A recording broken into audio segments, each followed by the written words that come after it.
আজ ধ্বংস কার্যক্রম শুরু হয়েছে একটু, এবং এর মধ্যে 90% হলো বাজি, যেটা আতশবাজি, এবং অন্যান্য কিছু আমদানি নিষিদ্ধ ঔষধ আছে, আর কিছু ছেঁড়া ফাটা শাড়ি কাপড় আছে।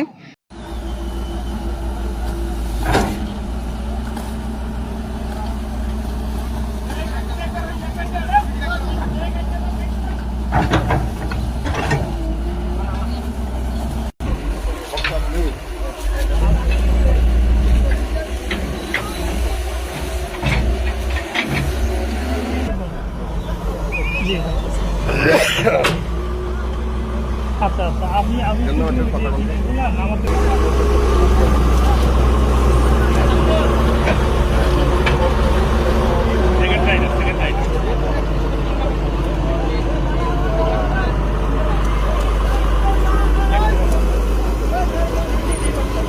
এই নন্দন ভাই,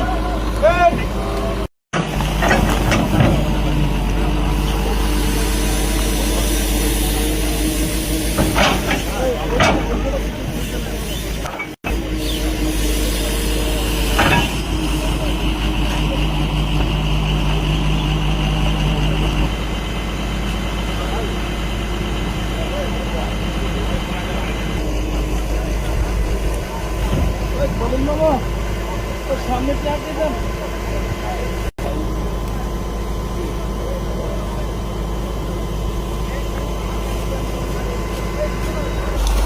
এটা পানি মারো।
আইন শৃঙ্খলা বাহিনী সহ বিভিন্ন বিজিবি এবং অন্যান্য আইন শৃঙ্খলা বাহিনী বিভিন্ন পণ্য আটক করে, যেগুলো আমদানি নিষিদ্ধ হইতে পারে বা চোরাচালানের দায়ে আটককৃত পণ্য গোডাউনে জমাকৃত এবং পরবর্তীতে সেইটা বাজেয়াপ্তকৃত এবং আইন অনুযায়ী যেটা নিলামযোগ্য নয় এবং ব্যবহার উপযোগী নয়, সেটা ধ্বংসযোগ্য পণ্য হিসেবে বিবেচিত হয়। সেই ধ্বংসযোগ্য প্রক্রিয়ার জন্য বিধিগত কিছু প্রক্রিয়া আছে। সমস্ত প্রক্রিয়া শেষ করে আজ ধ্বংস কার্যক্রম শুরু হয়েছে একটু, এবং এর মধ্যে 90% হলো বাজি, যেটা আতশবাজি, এবং অন্যান্য কিছু আমদানি নিষিদ্ধ ঔষধ আছে, আর কিছু ছেঁড়া ফাটা শাড়ি কাপড় আছে।